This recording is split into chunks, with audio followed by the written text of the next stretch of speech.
Дали Марианската падина е най-страшното място на Земята? Разположен в западната част на Тихия океан, Марианската падина е най-дълбоката бездна в света.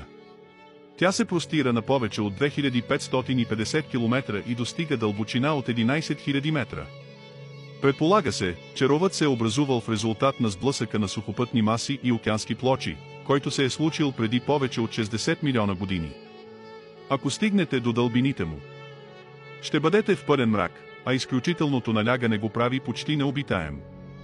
В момента познанията ни за тази област са ограничени, тъй като е невъзможно някой или нещо да оцелее достатъчно дълго там долу, без да бъде унищожено преди да се върне на повърхността. Налягането достига 1100 атмосфери, докато човешкото тяло е в състояние да издържи само 18 атмосфери. Учените са записали ужасяващи звуци от дълбините на окопа. Някои наподобяващи вик на китове или огромни удари на вълни. Въпреки това, тези шумове се развиват от огромни геоложки разломи.